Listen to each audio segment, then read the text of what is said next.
Hello, everyone, and this is our presentation on personal liberty laws by Gianna Valdez. Michael Grimmer. Ethan Holman. Nina Cohn. And this is our thesis statement. By allowing the free states to now return runaway slaves to their owners, personal liberty laws put the humanitarian values of the North in direct conflict with the economic concerns of the South, which brought the United States one step closer to the Civil War. Personal liberty laws were passed by northern states in the U.S. to counter Fugitive Slave Acts of 1793.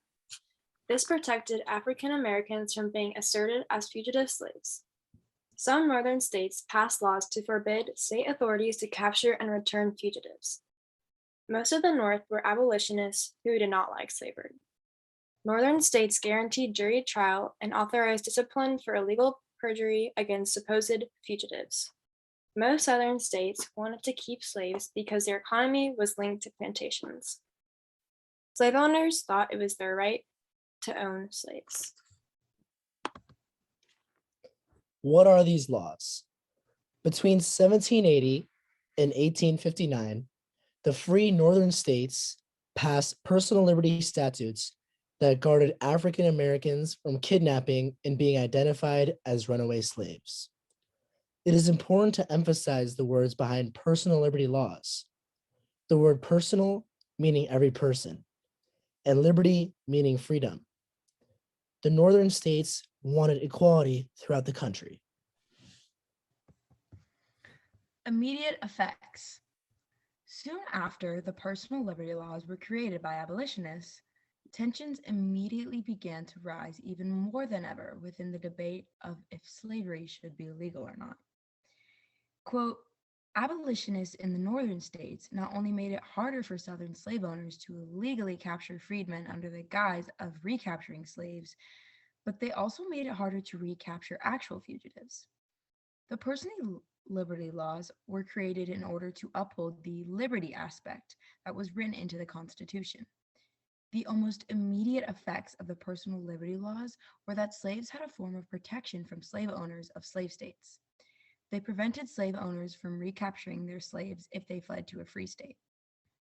These laws were very controversial, which led to the creation of laws by slave states that completely contradicted the ideas behind the personal liberty laws.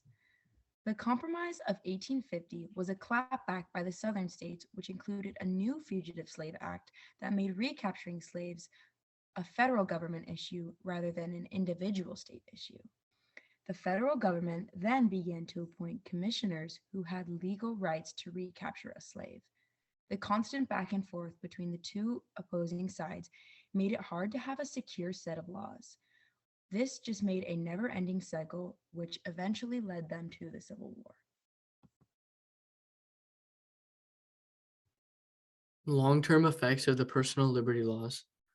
So when the personal liberty laws were passed, tensions between northern states and southern states grew because the South wanted to keep slaves since they depended on them, and North wanted to remove them.